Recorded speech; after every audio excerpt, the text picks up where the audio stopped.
The Jaguars just wrapping up their Monday morning practice. It's officially game week for the Jaguars. They'll hit the field on Thursday for that first preseason game against the Las Vegas Raiders. I'm Jamal St. Cyr, and we've been giving you these daily updates. Again, another full padded practice for the team. One I kind of kept my eye on are those one-on-ones between the offensive line and the defensive line. Very competitive. A couple of guys that really were able to stand out today. Walker Little's one of them. Little had a real struggle early on in the week. Yesterday, losing quite a few reps, but much better day for Little. I don't think he lost a single rep out there on the field, so definitely a good sign from Little as he continues to have his eye on that right tackle spot. Jawan Taylor still missing time, so we'll have to see if Little can continue to string together a few good days so he can lock in that starting job. One guy that really struggled on the offensive line today, Luke Fortner. The rookie looks like a starter, but really a bad day for him all around. During some team performances, DeJuan Smoot able to drive him back on roller skates and really welcome him to the NFL.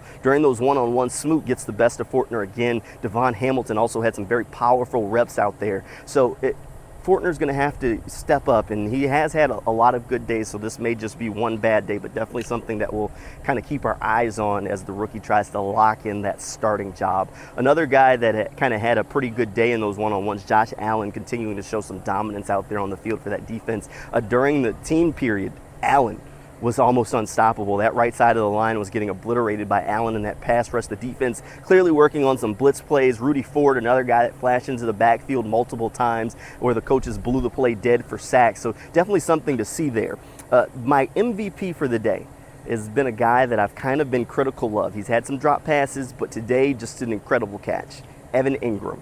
I know we've been keeping our eyes on it. I've asked Doug Peterson, I've asked Press Taylor about the drops. Both of them have said in unison that they're not worried about drops now. They'd rather them in camp than happening in week one when they count. Well, Evan Engram made an incredible grab, and this is what they want to see more of. During a red zone drill, Trevor Lawrence throws it up. Engram in triple coverage, able to make a move, come down with the grab, and end the drive with a score. Just an incredible play, something that the Jaguars don't have another tight end that can make that sort of play. So they really need Evan Engram to be that guy and be able to continue making those plays, and that's why he's my MVP for the day.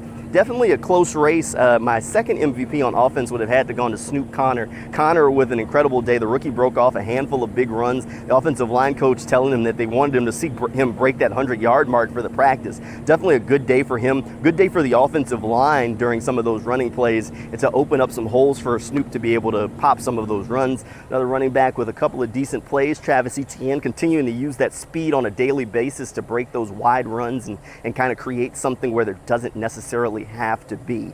One of the other things that we've kind of been keeping our eye on are those undrafted rookies. I have two guys that at this point I'm going to be watching closely in the preseason game, because if I was making cuts right now, the two undrafted free agents that I'd put on the roster, Lawan Winningham and Benji Franklin, both of them have had standout days each day of camp making some sort of play. We'll have to see if they can bring that playmaking ability out into the preseason to kind of really stamp themselves as a part of this roster. But those are the two guys that I'll be watching closely when the preseason games roll out.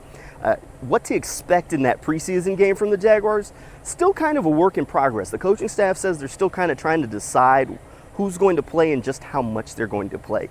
My expectation is that quarterback we'll see Jake Luton and we'll see Kyle Sloter. Those are the two quarterbacks that have gotten a lot of work during practice. I expect to see them come game day. We may get a little bit of a clearer picture tomorrow when the Jaguars hit their final practice before game time, or before they get ready for the game. We'll be back out here tomorrow as the Jaguars will wrap up that week of practice, likely with a lighter day, a walkthrough as they prepare to travel up to Canton for that Hall of Fame game. I'm Jamal St. Cyr, and I'll check in with you tomorrow.